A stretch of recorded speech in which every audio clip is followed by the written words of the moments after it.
everybody, Dr. Joe Buffiel here. It is another opportunity to connect with you on Abundant Health Naturally. And again, we have our wonderful guest, Dr. Phyllis Russo, Dr. Dash Livewell. Hello, everybody. So, Dr. Phyllis, today it's a fun topic because I'm a fun guy and sometimes I grow on you. Uh, we want to talk about mold, I what just it want, does to you when you have mold in your house, or goodness, a fungus infestation. But as we begin this topic, truly, we want to talk about your experience with a mold infestation and what it did to your body and how you recovered from it. by the way, have you had any patients that have come in and are dealing with this? Not specifically, but I think through conversations, they had said that they may have a mold toxicity or they're allergic to mold. And it's usually those, I want to say special patients, those that are very sensitive to a lot of different things, maybe certain medications, maybe they have sensitivities to a lot of different foods, and thus their body is maybe a little bit more hyper aware of those things in the air. Huh. You like how I did that? Yeah, I did. I never really do, but I just placate you and say, yes, I love how you did that. Um, you are, what is the kind of jokes that you do? Dad jokes. Yeah. Yeah. Anyway, it's funny. I had a patient years ago, and she talked about how she had to get out of her mold apartment and all that she had to go through. And it was just terrible hearing it. But at the same time, I didn't quite get the profoundness of her pain and her fatigue and everything that went along with it. And boy, when you experience certain things like this, nothing's the same. So, just from my experience alone, and thanks for letting me talk about it. I was always pretty healthy. I was always able to get past things. I was a runner. I ran several half marathons, used to run 10Ks. When this happened, I was working out. I wasn't running as much, but I was in a full, 6 day a week workout schedule, lifting weights and all of that. And then one day I woke up, I said, man, I am really tired today.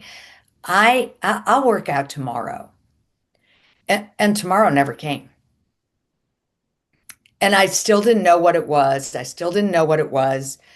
I moved temporarily to Omaha. So I'm sort of telling you the background of not yet how I felt, but I couldn't get off the couch. I mean, I could not go back to working out. Had no idea. I thought maybe it was my adrenals or maybe I was pushing myself too hard or something like that. But when I left and I came to Omaha, I actually was a little bit better. I thought, well, maybe it's just a change of environment. I didn't think too much of it. And I was about to come home in about, I don't know, 4 or 5 days. I was ready to come home. I was there for about, well, I was here. I'm in Omaha now. I was in Omaha from Dallas. I was in Omaha for about 5 weeks. Uh, and I was here because I was visiting my granddaughter. About to come home, my son, you know him as Anthony. Hmm. He goes to my condo and he had to pick something up. And then he goes to the bathroom. And of course, he's really tall, 6'3". And so his head is kind of closer to the ceiling than most. And he's going to the bathroom, which most men will do standing up. La, la, la, la, la, la, la. And he says he sees something out of the side of his eye. And he looks up and he sees mushrooms dangling from the ceiling. Is this a perfect opportunity to share that picture? I think so. This is what he saw. Wait until you see it. That's my ceiling above the toilet. in the bathroom with the mushrooms hanging down and the black mold, which was, you have it really close up. But if Yeah. you look at it a little bit from a distance, you'll see that it had a circumference around, there you go, that circumference around the light itself. Of course, that's on its side, but you get my drift. That's what he saw. So he calls me up and he says, "Are you sitting down?" Oh, that's a good picture of the mold itself. Yeah. I mean, that's unbelievable. So, I mean, that did so, not happen overnight.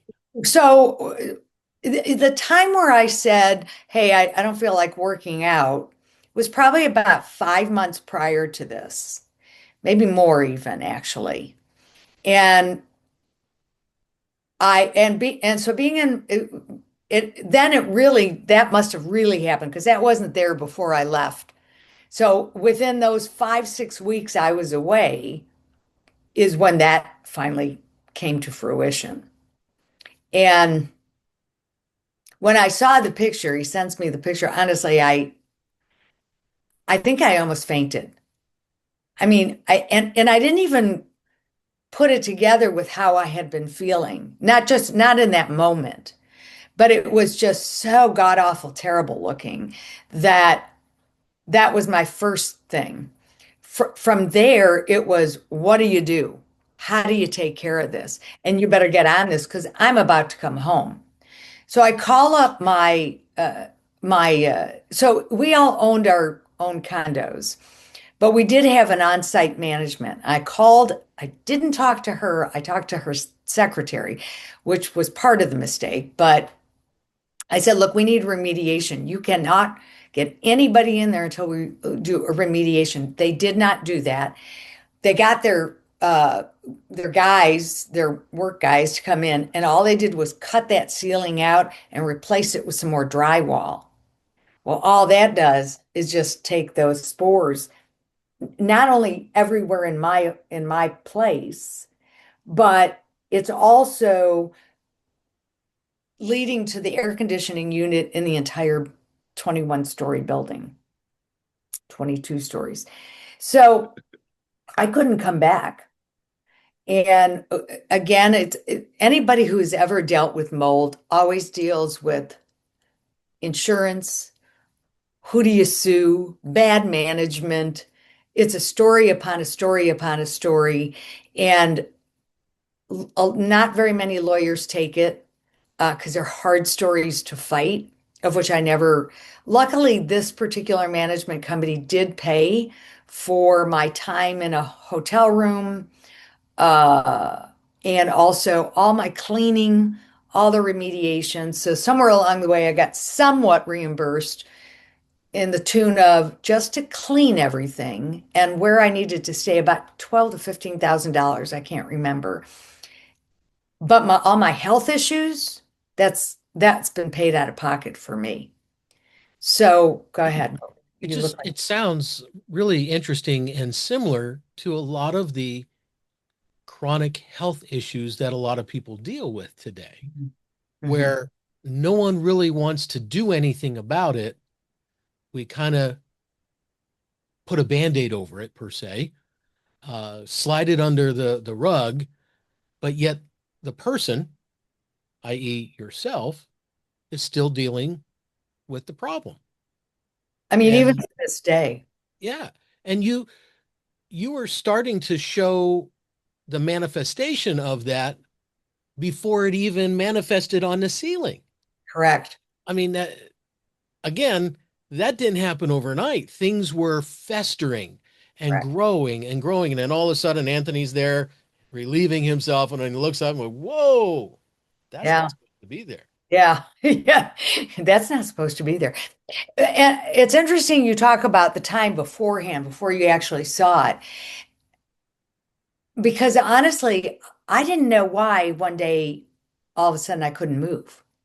But it was manifesting. When you talk about that manifesting, it was manifesting in me for probably even that much longer of a time. Like even before I felt it, who knows how long that slow leak was going and what it was doing to me. Because the numbers were astronomical when I started doing all the lab work with it. And so, but beside, so I'm gonna read something to you. It's funny because as we were saying, hey, we're gonna do this about mold toxicity, because a lot of people will think it's their adrenals or think it's their thyroid and it's mold toxicity. You just don't see the big mushrooms and the black mold coming down. It's on the other side of the wall. It's on the It's other side of the it's ceiling. it's the iceberg that knocked down the Titanic. Yeah. It was what was above. Yeah, this tiny little iceberg, but what was underneath, Yes. a lot much bigger. Exactly. A lot much bigger. Yeah, sorry, I don't English well. Yeah, that was kind of funny, but it's true. So interestingly enough, I'm like, because I'm feeling so much better.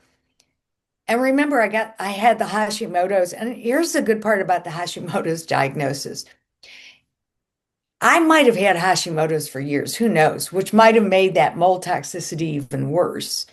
I don't know which came first exactly, but I do know the diagnosis of Hashimoto's came after. It wasn't until that diagnosis that I really, really started doing things different and started getting better. So I kind of thank somebody for having the Hashimoto's, because it wasn't until then that I really, because even the doctor that I was going to for that I was addressing the mold, I was getting better by little increments. Something came up in my Facebook feed under, the memories. I totally forgot that I did all of that before I even went to see the mold specialist. Again, spent a couple $1,000s doing that. That was blood. God, what's it called? Hold on. It's where they draw your blood out and then they oxygenate it and put it back in. Is that And so, ionophoresis? mm-mm. No, iontophoresis is when it goes through your skin. Like ozone therapy, Okay, but yeah, but in the blood. right. And so I gone through several of those and they helped me a little bit. Like they helped me for a moment, but it didn't last because I could not, I have no idea what that was. I still don't know. Um, and there's no cat there, so maybe it's I don't know, a ghost? I don't know. Anyway, they don't like me talking about the mold. So that was one of the things that I forgot. Like you see me with the blood going into my veins and things like that. I remember getting Herxheimer reactions, my skin on my back, just trying to get the toxins out would I mean, my skin on my back was like welts from these therapies that I was going through at the time. But what I did find today when I was looking for things is the doctor's exam and how I presented. Um, that I also had gotten COVID, but some of it was having all from the mold, having short-term memory issues, slower processing. All these symptoms remained even since the mold exposure. I will tell you, I couldn't think straight. Like doing the work that I do now, getting back into functional medicine, doing the research again, I could not, I, I, I don't know if I remember even names. And I got so depressed and to the point of suicide. Do you know I'm on Facebook pages on mold, people who have mold toxicity. I'm on Facebook pages with Hashimoto's people. I'm on Facebook pages with autoimmune people. I don't know how us mold people survive. There is so much depression.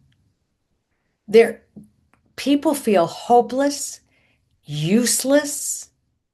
Hmm. There is no purpose left in life. That's mold toxicity. It is, I can't believe that and here's the thing, I'm going to say I'm on the other side. I'm still not where I was.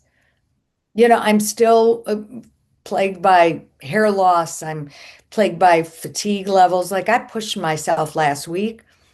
Today, I still had a whole bunch of stuff to do, and yet it wasn't exactly on the clock.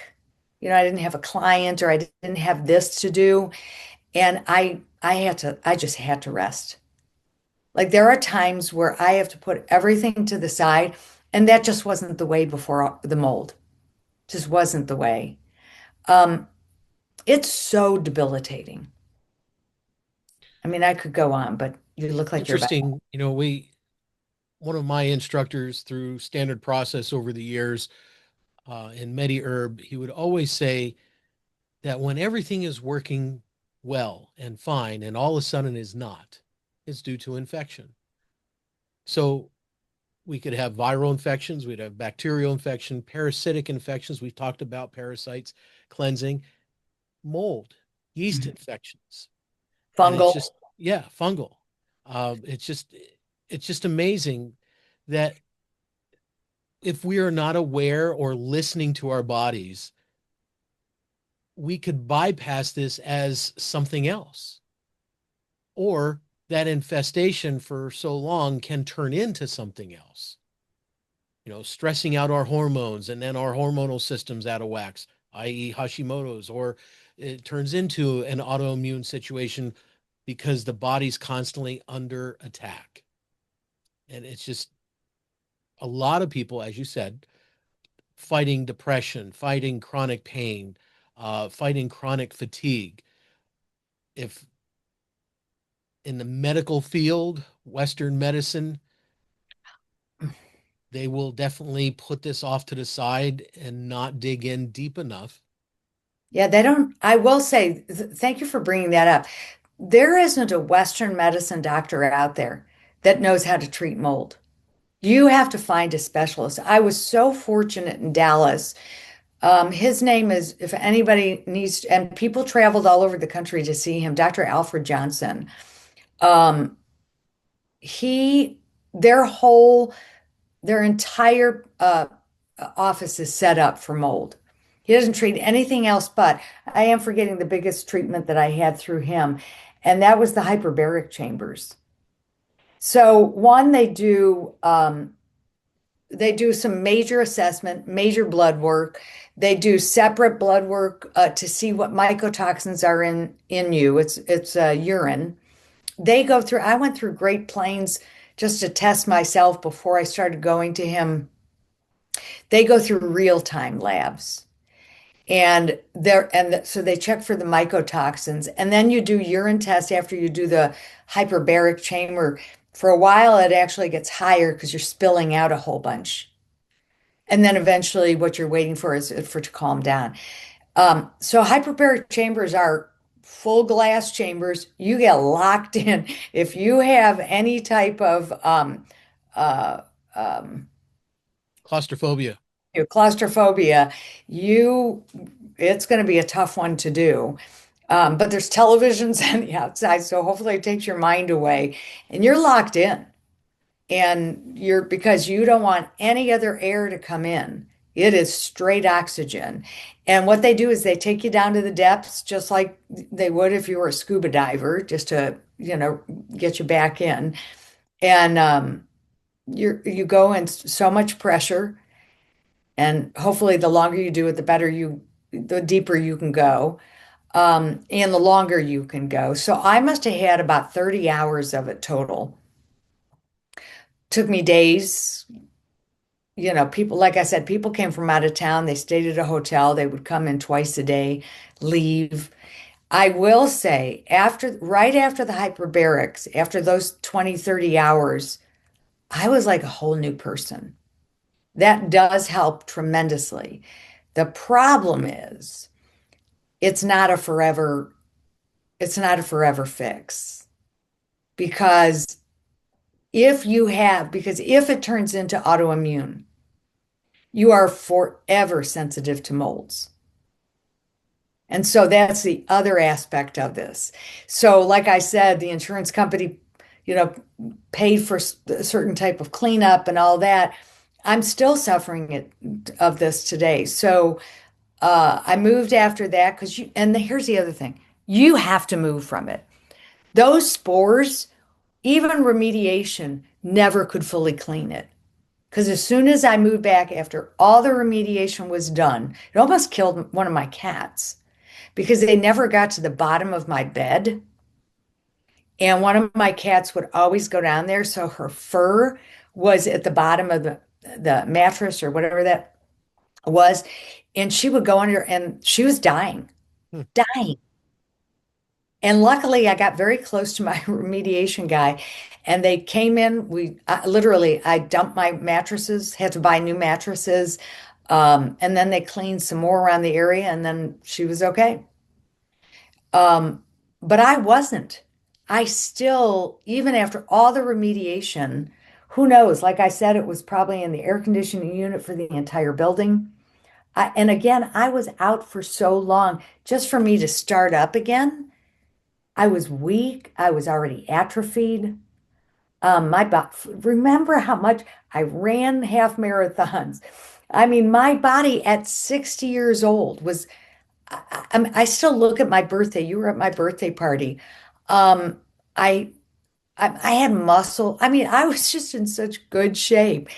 And I was a whole different person and I really have never been the same since.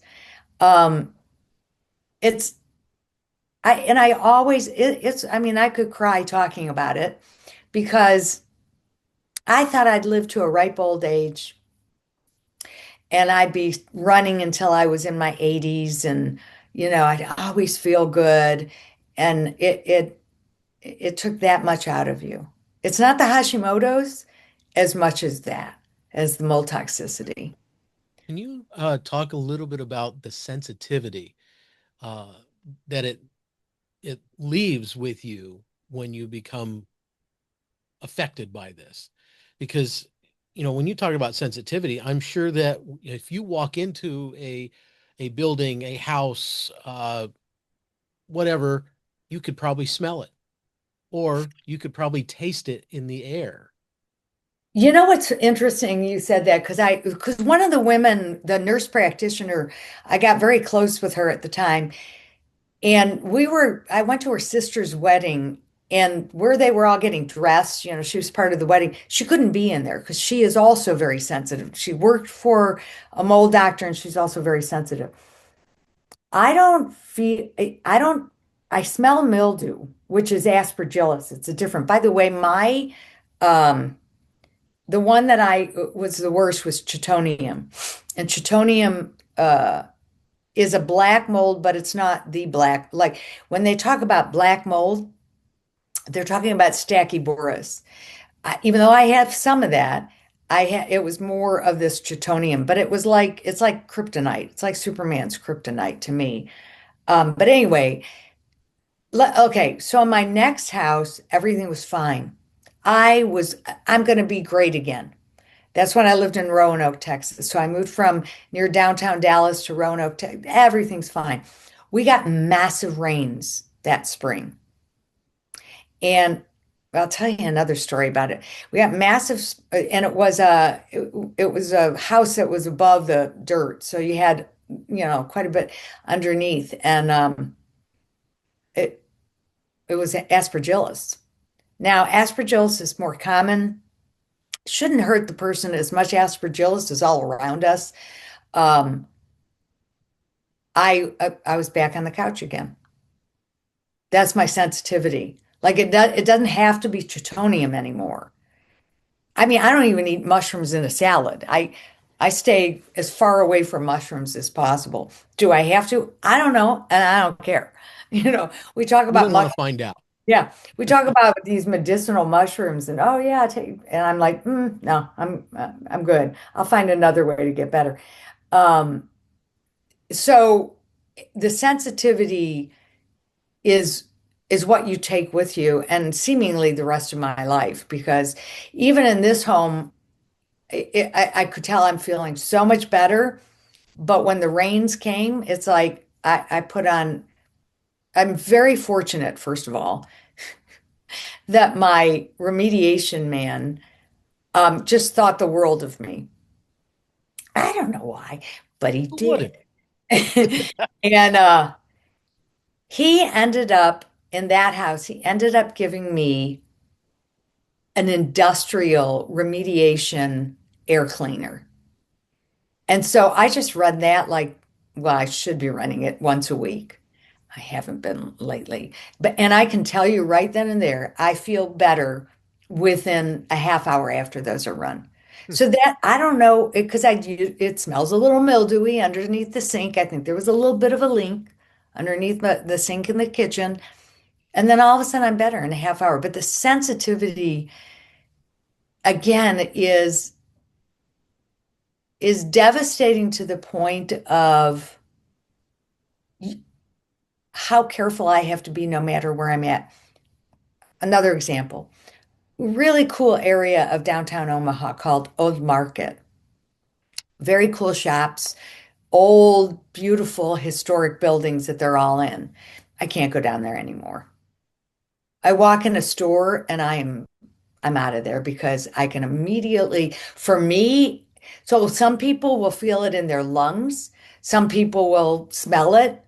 I immediately like, I want to go to sleep. As soon as that happens, I'm out. Hmm. And I mean, my head just starts to like, okay, I better get out of here. It's terrible. Like, and so it does prohibit you from, I mean, I'm alive. I'm grateful for my life. I've got 5 cats. People would be allergic to cats. Somewhere along the way, I don't have allergies to cats. And if I did, I don't care. I don't care. But I don't. And so I'm grateful for my life. I'm grateful even that the Hashimoto's showed up because that's where I got into peptide therapy, the beta 4s, the alpha 1s, BPC 157, finding out oh, that was the thing when I was at Dr. Johnson's that I took a specialized test on uh, on the genetic capability of the liver, the conjugation pathways. And what do you need? The number one um, amino acid substance. Go ahead. What were you? Glutathione. Yeah, exactly. And so we look at everybody talk glutathione's a big like talking point these days. And oh, it's a great antioxidant, it's a great anti-inflammatory. It is what drives the liver to detox. It's what helps the conjugation pathways. Number one. And then the methyl groups are number two. And so your two main conjugation, I don't know how I'm alive because I have no alleles, no DNA to produce any glutathione. And once I started taking particularly trisomal glutathione by Apex Energetics, there's not a glutathione out there like this. Top quality, top base products, or substances within it. um, 3 different ways to drive it into the system. I take their glutathione recycler, which helps the strength and the health of the liver itself. And I was a whole new woman, whole new person. Never thought I'd ever come out of getting off that couch. Now, did it? I won't say it happened all at once, but it almost did. It was like I was on the couch every day, every day, every day, and then all that rest, I'd be able to do something one day a week, clean the house, make phone calls, maybe look at mail. Sometimes I didn't look at mail for 3, 4 months at a time. Bills were stacking up, but I never saw it, couldn't look at email. I just didn't have that. And then, but I got on the phone with my son, made sure my voice sounded like it had a little lilt to it, and I don't think he ever really knew how bad it was. And he certainly didn't have any empathy or sympathy for me. And so I don't know where I was going with that, but again, it's information that I got through the doctor who was the mold, a little bit more with Hashimoto's. And here I am today doing the work that I'm doing. My brain functions, not always, but most of it. Um, I add in every once in a while Zymogen's OptiMag Neuro. Um, Do you that still take the glutathione today? I do. So I used to take excess dosage. I would go through a bottle of which is very expensive a week. I would be taking 50 milligrams. It's liquid um, or milliliters um, every day. Where they say, "Oh, just take a milliliter, right? Or 10 or five. I was taking 50. And as I was getting better, about 6 months later, maybe 7 or 8 months later, I started dropping it down. And for a long time, I'd go on just 10 milliliters. And then I wasn't feeling again real good. A lot of stress. Of course, stress worsens everything. Oh, Um, stress. some of it was putting together my Dr. Livewell program. The people that I was working with, they caused me a lot of stress. And so I kind of went back down again. And so I had to up my glutathione again. So, So, but yeah, it's a constant watch. so one last thing, we do not live in a perfect world. I mean, there's always something bombarding our bodies, Mhm. whether it is, as you said, stress, whether it is these environmental toxins, uh, whether it is sometimes even our own mindsets. When we get stuck in that mindset and it just continues to fester, that can become toxic over a Mhm. period of time. But there's no perfection. There's no perfect world. There's always going to be something. And Mhm. it's a matter of this information as we bring this to light, that and we're not the first ones to do this. There's other people that have done documentaries about mold and mold infestations in constructions of homes, uh, weather coming in and they just button it up with the drywall, and then all of a sudden people move in and they wonder why they're sick because they have mold in that new constructed house. Yeah, let me, We thought it would be perfect to live in that place, right. right? Thank you for bringing that up. That's a whole other issue, and I'd love to continue on this in another time. One of the things is you go, okay, I don't want an old house, right? I don't want an 1800s house or the early 1900s. I don't even want one from the 19, anything old is bad. But the new construction of, well, the wood's out, it's raining outside, all of that. And you're right, they just put drywall around it, it's already moldy. So it's like your sweet spot is somewhere around a 20-year-old house right now. 20, about a 20-year-old house. What are we in, 2025? Maybe late 90s. If you had a house built during that time, um, because they used just different quality of what they when they put houses together. It's a different time. And again, it's this bringing this information across, that enlightenment, that you have some knowledge that, maybe what I'm dealing with could be this. And it'll take you down hopefully not a rabbit hole to get sucked into, but at least ask questions of, well, could this be this or could it be that? To maybe dive in the avenue of finding that doctor that is going to help you, listen to you, and give you that guidance to say, these experiences that you went through, that I have gone through with other areas in my life, we don't know what things are like until we experience ourselves, which you mentioned earlier, with going through Hashimoto's, with going through the mold. We don't know what other people are going through until we sometimes experience ourselves, like broken bones, kneecaps, remember? Kneecaps, I'll break your kneecap. Um, yeah, what was I gonna say? Sorry, somebody's coming on. That's okay.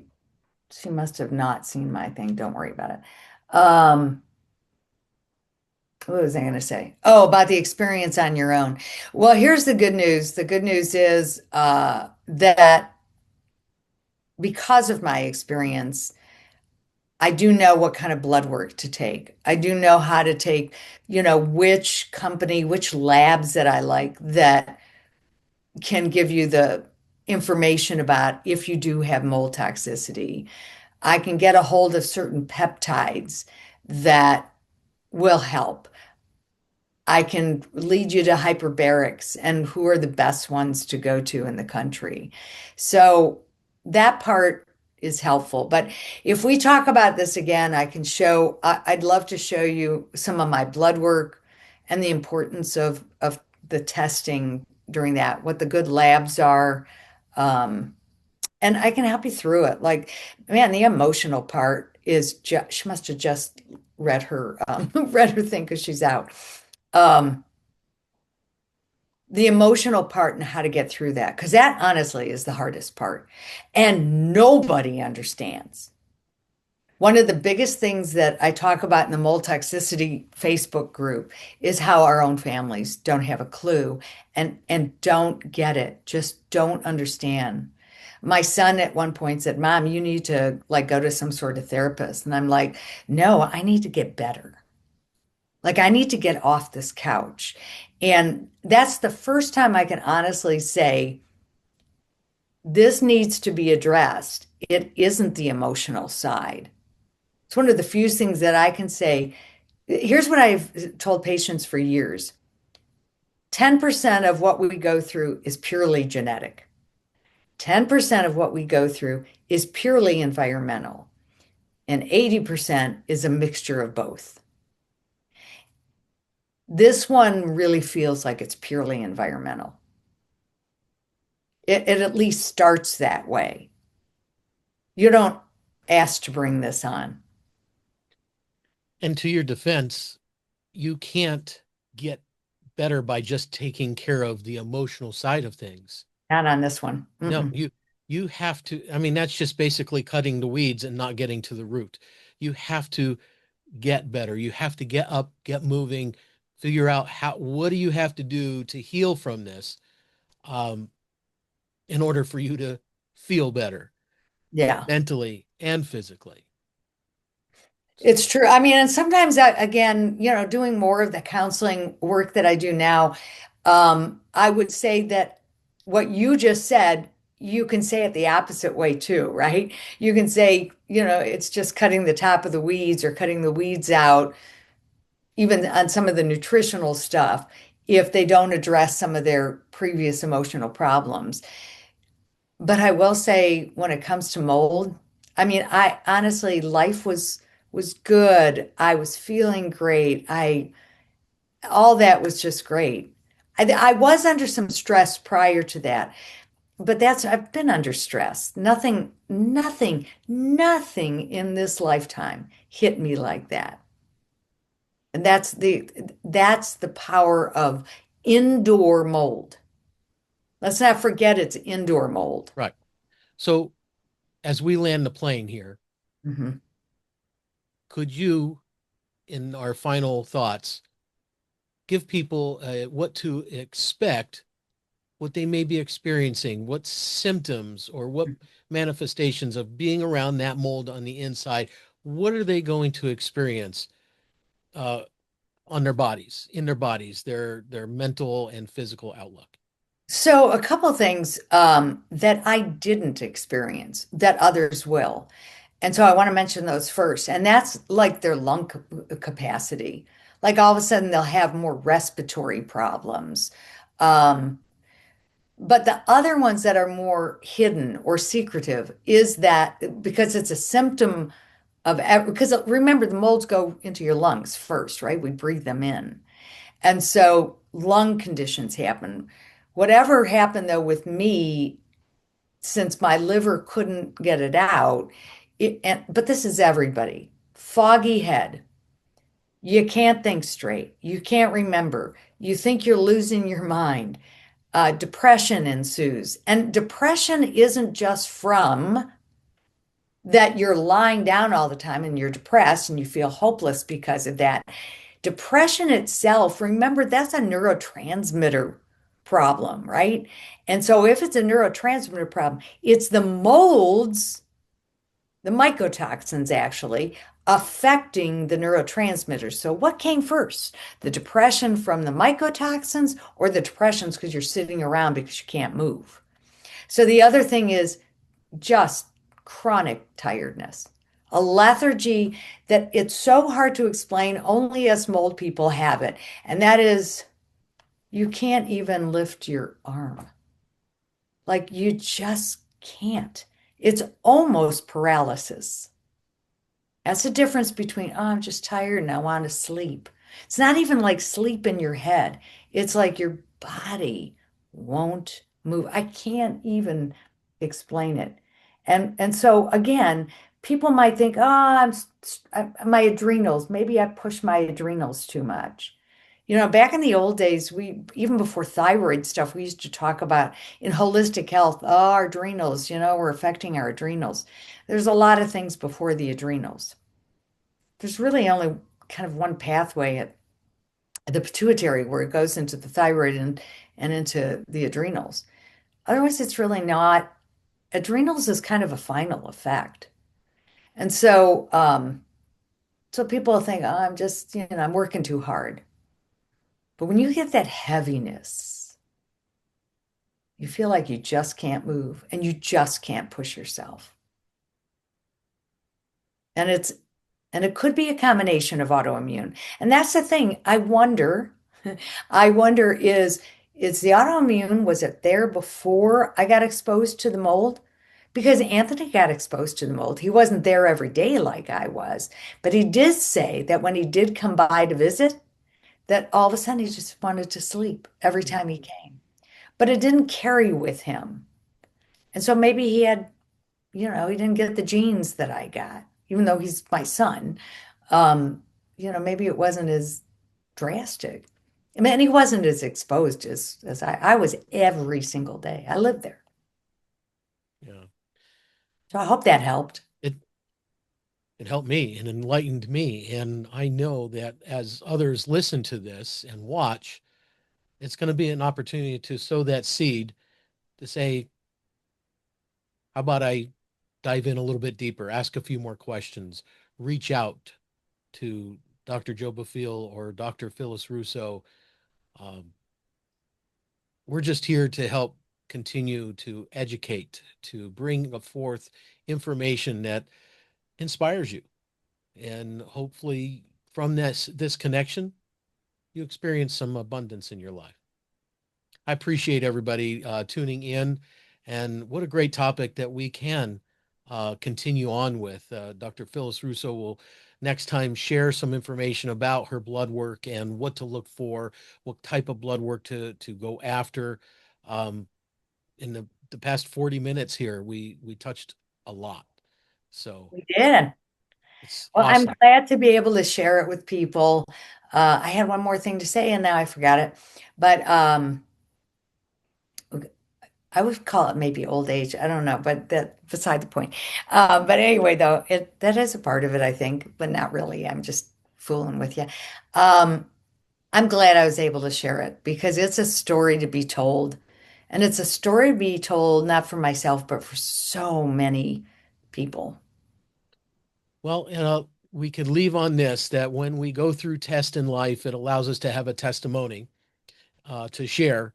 And sometimes the message that we experience in our lives become a message for others. So like this, subscribe, share, please share and connect with us. If you have any questions, reach out to us. We appreciate you all. Have a great day. Thank you.